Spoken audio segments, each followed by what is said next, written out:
নমস্কাৰ মোৰ নাম ডাক্তৰ মূৰ্ছনা খাউন শৰ্মা মই এগৰাকী শিশু বিশেষজ্ঞ এই ভিডিঅ'টোত মই সৰু ল'ৰা-ছোৱালীৰ টিকাকৰণৰ বিষয়ে অলপ কৈছো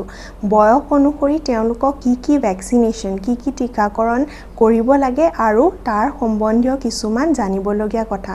ভাল লাগিলে ভিডিঅ'টো শেয়াৰ কৰিব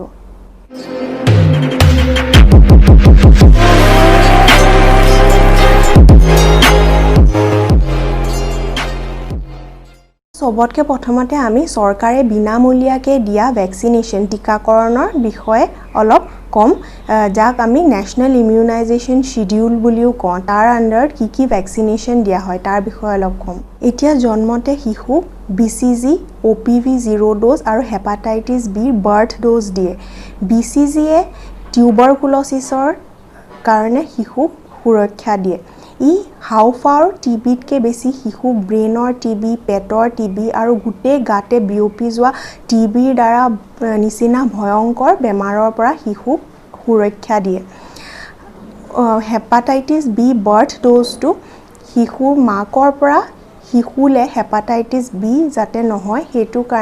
হেতু নহব কাৰণে বেছিকে দিয়া হয় বিশেষকৈ আৰু যদি জন্মতে নিদিয়ে তেতিয়া হেতু 6 সপ্তাহত দিয়ে বাৰ্থ ডোজটো জন্মৰ 24 ঘণ্টাৰ ভিতৰতে দিব লাগে যদি নিদিয়ে হেতু 6 সপ্তাহত পৰা 1.5 মাহৰ পৰা আৰম্ভ কৰে আৰু OPV 0 ডোজ যিটো পলিঅ ভাইৰাছৰ কাৰণে দিয়া হয় পলিঅ বেমাৰটোৰ কাৰণে দিয়া হয় হেতু যদি জন্মতে নিদিয়ে তেতিয়া হলে জন্মৰ 14 দিনৰ ভিতৰতে দিব লাগে 0 ডোজটো 1.5 মাহত 6 সপ্তাহত শিশুক OPV ফাৰ্স্ট ডোজটো দিয়া হয় 0 ডোজটো নহয় 0 ডোজটো কাউন্ট নকৰে যেটো বাৰ্থ জন্মত দিয়ে তাৰ পিছতে OPV দিয়া হয় তাৰ পিছতে পেন্টাভেলেন্ট ফাৰ্স্ট ডোজটো দিয়া হয় পেন্টাভেলেন্টত 5টা ভ্যাকচিন থাকে ডিপথেৰিয়া পাৰ্টিউছিছ টিটেনাছ হেপাটাইটিস বি আৰু হিব হেমোফিলাছ ইনফ্লুৱেঞ্জা কাৰণে 5টা ভ্যাকচিন থাকে তাৰ পিছতে IPV দিয়ে IPV পলিঅৰ কাৰণে দিয়া হয় হেতু ইনজেক্টেবল ইন্ট্ৰাডাৰ্মেল দিয়া হয় IPV তাৰ পাছতে ৰোটা ভাইৰাছ দিয়া হয় ৰোটা ভাইৰাছে শিশুক ৰোটা ভাইৰাছ ডায়েৰিয়া কৰে ডায়েৰিয়া বা ঢিলা পায়খানা কৰে হেতুৰ পৰা সুৰক্ষা দিবৰ কাৰণে ৰোটা ভাইৰাছ ভ্যাকচিনটো দিয়ে আৰু আজিকালি নতুনকে সৰকাৰে বিনামূলীয়াকৈ PCV ভ্যাকচিনটো ইনক্লুড কৰিছে ইমিউনাইজেশন শিডিউলত কিন্তু গুটেকিখন ৰাজ্যত এটো আহা নাই লাহে লাহে গুটেকিখন ৰাজ্যত আহিব তাৰ পিছত 10 সপ্তাহত 2.5 মাহত শিশু OPV সেকেন্ড ডোজটো পেন্টাভেলেন্ট সেকেন্ড ডোজটো আৰু ৰোটা ভাইৰাছৰ সেকেন্ড ডোজটো দিয়া হয় তাৰ পাছতে আহে 3.5 মাহত 14 সপ্তাহত শিশুক দিয়া হয় OPV 3 নম্বৰ ডোজটো পেন্টাভেলেন্ট 3 নম্বৰ ডোজটো তাৰ পাছতে IPV সেকেন্ড ডোজটো PCV নিউমোকোকেলৰ কাৰণে PCV দিয়া হয় সেকেন্ড ডোজটো আৰু ৰোটা ভাইৰাছৰ থাৰ্ড ডোজটো দিয়া হয় 9 মাহত MR ভ্যাকচিনটো দিয়া হয় MR মানে মিজলস আৰু ৰুবেলা থাকে তো সৰু আই জিটোৱে কৰে মিজলস আৰু ৰুবেলা ফাৰ্স্ট ডোজটো দিয়া হয় নিউমোকোকেলৰ বুষ্টাৰ ডোজ এটা দিয়া হয় জাপানিজ এনকেফেলাইটিছৰ ফাৰ্স্ট ডোজটো দিয়া হয় আৰু লগতে ভিটামিন A দিয়া হয়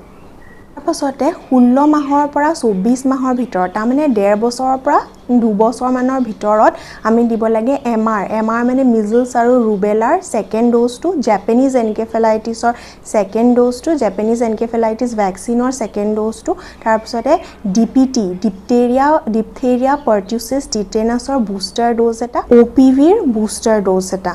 তাৰ পাছতে দিয়া 5 বছৰত দিয়া হয় DPTৰ সেকেন্ড বুষ্টাৰটো ডিপথেৰিয়া পাৰ্টিউছিছ টিটেনাছ থকা ভ্যাকচিন 3টা ভ্যাকচিন থকা তাৰ বুষ্টাৰ ডোজটো 5 বছৰত দিয়া হয় তাৰ পাছতে 10 বছৰত আৰু 16 বছৰত DT দিয়া হয় DT মানে তাতে ডিপথেৰিয়া আৰু টিটেনাছ থাকে তাৰ এটা ডোজ দিয়া হয় এইখিনি হল সৰকাৰে বিনামূলীয়াকৈ দিয়া টিকাকৰণ সময়ত টিকাকৰণ নিদিলে কোন বয়সৰলৈকে দিব পাৰি BCG ভ্যাকচিন যদি জন্মতে নিদিয়ে তেতিয়া 1 বছৰৰ ভিতৰতে শিশুক দিয়াব লাগে তাৰ পিছতে IPV যিটো দিয়া হয় পলিঅৰ কাৰণে হেতু 1 বছৰৰ ভিতৰত দিব লাগে ৰোটা ভাইৰাছ 1 বছৰৰ ভিতৰত দিব লাগে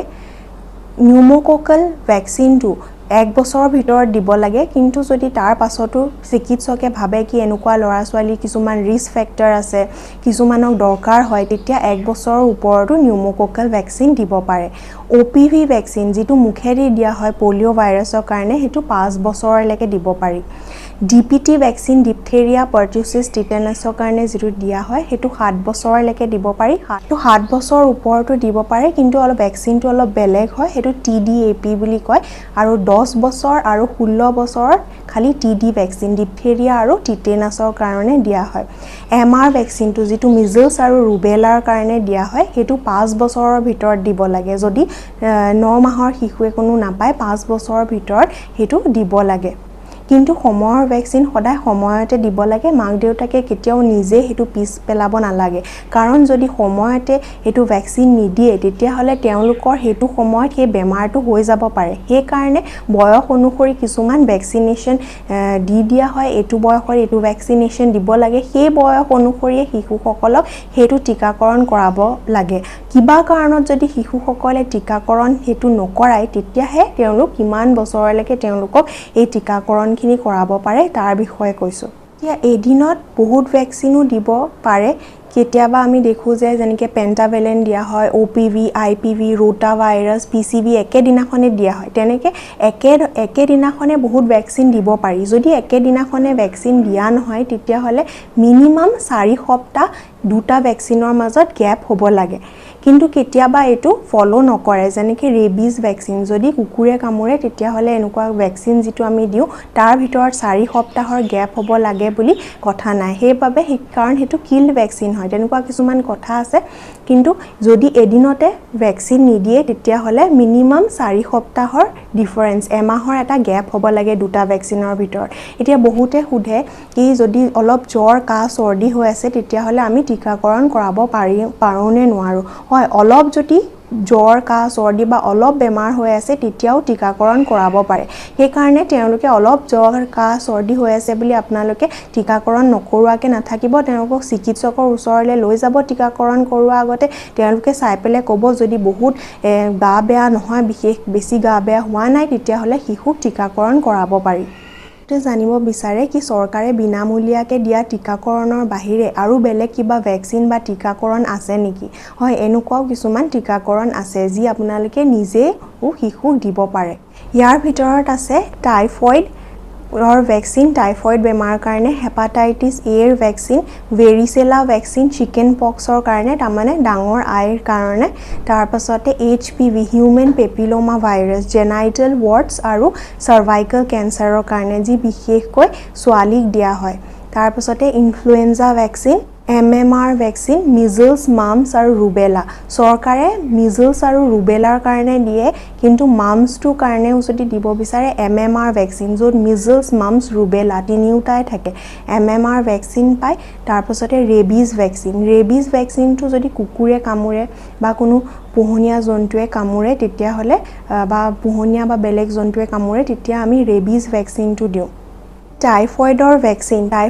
ভেকচিন 2 বছৰৰ ওপৰৰ ল'ৰা ছোৱালীক দিয়ে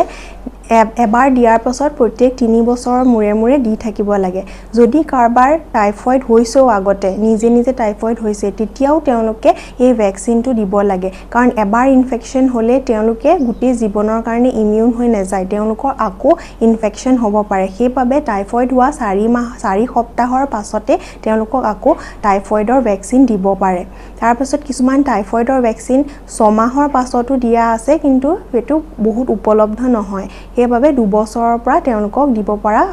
ভেকচিন আছে টাইফয়েড ভেকচিন তাৰ পাছতে হয় ভেৰিসেলা ভেকচিন তাৰ মানে চিকেন পক্স ডাঙৰ আইৰ কাৰণে যেটো ভেকচিন দিয়া হয় সেই ভেকচিনটো প্ৰথম ড'জটো দিয়া হয় 15 মাহত আৰু 2 নম্বৰ ড'জটো দিয়া হয় 4 বছৰৰ পৰা 6 বছৰৰ ভিতৰত দুটা ড'জ দিয়া হয় তাৰ পাছতে MMR ভেকচিনটো প্ৰথম ড'জটো 9 মাহত দিয়া হয় 2 নম্বৰ ড'জটো 15 মাহত দিয়া হয় আৰু 3 নম্বৰ ড'জটো 4 বছৰৰ পৰা 6 বছৰৰ ভিতৰত দিয়া হয় তাৰ পাছতে হাসিলে ইনফ্লুৱেঞ্জা ভেকচিনটো মানে পানী লগাৰ কাৰণে যেটো দিয়া হয় ইনফ্লুৱেঞ্জা ভেকচিন হেতু 6 মাহৰ ওপৰত দিব পাৰে 6 মাহৰ ওপৰৰ ল'ৰা ছোৱালী দিব পাৰে 8 মাহ মানত দিব পাৰে তেটো প্ৰথমতে দুবাৰ দিব লাগিব 4 সপ্তাহৰ মূৰত দুটা ভেকচিন দিব লাগে আৰু তাৰ পাছত প্ৰত্যেক বছৰে তেওঁলোকক ইনফ্লুৱেঞ্জা ভেকচিন দিব পাৰে ততে হেপাটাইটিছ এ প্ৰথম ড'জটো এবছৰত দিয়ে 12 মাহত দিয়ে আৰু সেকেন্ড ডোজটো 2 নম্বৰ ডোজটো তাৰ 6 মাহৰ পাছত যেতিয়া শিশুৰ 18 মাহ হয় তেতিয়া সেকেন্ড ডোজটো দিয়ে তাৰ পাছতে HPV human papilloma virus vaccine এইটো জেনাইটেল ওয়াৰ্ডছ আৰু সাৰ্ভাইকেল ক্যান্সাৰৰ কাৰণে দিয়া হয় এতিয়া আমাৰ দেশত বিশেষকৈ এইটো ছোৱালীৰ কাৰণে দিয়া হয় কিন্তু আজিকালি এইটো লৰায়ও ল'ব পাৰে বুলি কোৱা হয় আৰু বাহিৰৰ দেশত এইটো লৰাকো দিয়া হয় এইটো প্ৰথম আৰম্ভ কৰিব 9 বছৰৰ পৰা আৰম্ভ কৰা হয় 9 বছৰত দিয়া হয় যদি 9 বছৰত নলয় তেতিয়া হলে 13 বছৰৰ পৰা 45 বছৰ বয়সৰ ভিতৰত দিব পাৰি তো দুটা ডোজ দিয়া হয় এক মাহৰ মূৰত দুটা ডোজ দিয়ে 4 সপ্তাহৰ গেবত দুটা ডোজ দিয়া হয় ভ্যাকচিনেশনৰ লগতে ভিটামিন এও দিয়া হয় শিশুসকলক প্ৰথম ডোজটো 9 মাহত দিয়া হয় 2 নম্বৰ ডোজটো 1.5 বছৰত 16 মাহৰ পৰা 2 বছৰৰ ভিতৰত দিয়া হয় আৰু তাৰ পাছত প্ৰত্যেক 6 মাহৰ মূৰে মূৰে ভিটামিন এ খাবলৈ দিয়া হয় 5 বছৰলৈকে এতিয়া PCV ভ্যাকচিনটো নিউমোকোকাল ভ্যাকচিনটো চৰকাৰে ৰিসেন্টলি NIS নেশনাল ইমিউনাইজেশন শিডিউলত ইনক্লুড কৰিছে কিন্তু হেতু বহুত ৰাজ্যত এতিয়ালৈকে আহা নাই তো ৰিসেন্টলি ইনক্লুড কৰিছে হেতু আহিবলৈ অলপ সময় লাগিব যেতিয়ালৈকে নাহে তেতিয়ালৈকে মাক দেউতাকে হেতু নিজেও শিশুসকলক দিয়াব পাৰে বাহিৰাকৈ সেই আছিল ভ্যাকচিনেশনৰ ওপৰত মই অলপ কলো যদি ভিডিওটো ভাল লাগিলে তেতিয়া ভিডিওটো শেয়াৰ কৰিব আৰু লগতে লাইক কৰিব কমেন্ট কৰিব YouTube চেনেলটো যদি এতিয়ালৈকে সাবস্ক্ৰাইব কৰা নাই তেতিয়াহলে সাবস্ক্ৰাইব কৰিব যাতে মই কিবা ক'লে ডাইৰেক্টলি আপোনালোকৰ ওচৰলৈ গৈ পায় ধন্যবাদ